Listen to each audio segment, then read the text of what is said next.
नमस्कार दोस्तों, मैं हूं आपके साथ जूही तोमर और आप देख रहे हैं न्यूज़ वन इंडिया।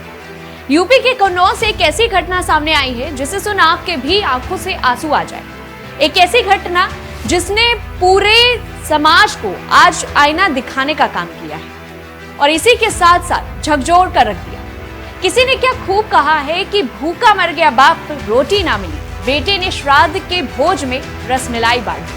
पूरा जीवन पिता ने मजदूरों की तरह काम किया, बच्चों को पढ़ाया लिखाया और वही बच्चे बड़े होकर रोजगार की तलाश में पिता को छोड़कर बाहर चले गए। घर में अकेले रहते हुए पिता एक हादसे का शिकार हो गए और तड़प तड़प कर अपने ही घर में दम तोड़ दिया। यही परिवार का कोई सदस्य उनके साथ होता तो शायद उनकी मौत इतनी दर्दनाक ना हो। घर में शव 2 से 3 दिन तक ऐसे ही पड़ा रहा, जिसके बाद दुर्गंध आने पर पड़ोसियों को पता चला और जिसके बाद शव को बाहर निकाला गया। दरअसल पूरा मामला कन्नौज सदर कोतवाली क्षेत्र के ग्वाल मैदान का है। यहाँ रहने वाले 75 साल के अरुण चंद्र मिश्रा अकेले अपने मकान में रहते थे। अरुण कन्नौज के अपने पैतृक मकान में अकेले बुढ़ापा जैसे तैसे काट रहे थे। बुजुर्ग अरुण कई दिनों तक घर से बाहर नहीं निकले। इसके बाद पड़ोस में रहने वाले कुछ युवकों को उनके घर से दुर्गंध आने लगी, जिसके बाद सूचना पुलिस को दी गई।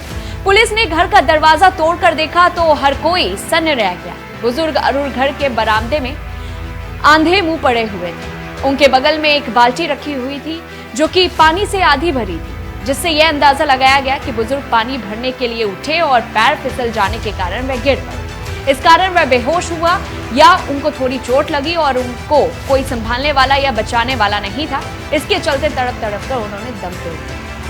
जिसको भी इस घटना के बारे में जानकारी मिली उसकी आंखों से आंसू आ गए। उनकी सबकी आंखें नम हो गई। सबकी जुबान पर एक ही शब्द था कि ऐसे भरे पूरे परिवार का क्या फायदा जो एक बुजुर्ग को अपने साथ ना रख सके। एक पिता जिसने पूरे जीवन काम किया, बच्चों को पढ़ाया लिखा, इस काबिल बनाया कि वे समाज में अपना नाम कर सके, लेकिन वही बच्चे अपने बुजुर्ग पिता को उनके अंतिम समय में इस तरह से छोड़कर चले गए। इसका खामियाजा आज इस बुजुर्ग को अपना जीवन देखकर चुकाना पड़ा।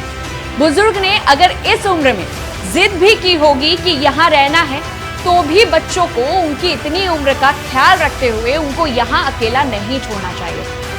बुजुर्ग अरुण कानपुर की एक प्राइवेट फैक्ट्री में काम करते थे। रिटायरमेंट के बाद वे कन्नौज में ही रहने लगे। उन्होंने अपने दोनों बेटों को पढ़ाया लिखाया। कभी कभार दोनों बेटे आकर अपने पिता से मिल जाते थे, लेकिन अगर यही परिवार इस बुजुर्ग के साथ होता तो शायद उनको मौत इतनी दर्दनाक ना होती। बुजुर्ग अरुण कानपुर की एक प्राइवेट फैक्ट्री में काम करते थे। रिटायरमेंट के बाद वे कन्नौज में ही रहने लगे। उन्होंने अपने दोनों बेटों को पढ़ाया लिखाया। कभी कभार दोनों बेटे आकर अपने पिता से मिल जाते थे, लेकिन अगर यही परिवार इस बुजुर्ग के साथ होता तो शायद उनकी मौत इतनी दर्दनाक नहीं होती। फिलहाल घटना की जानकारी के बाद मौके पर पहुंची पुलिस ने शव को कब्जे में लेकर पोस्टमार्टम के लिए भेज दिया है और मामले में मृतक के परिजनों को सूचना भी कर दी गई। इस पूरी रिपोर्ट को लेकर के आपकी क्या कुछ राय है, हमें कमेंट बॉक्स में बताएं। तब तक के लिए देखते रहिए न्यूज़ वन।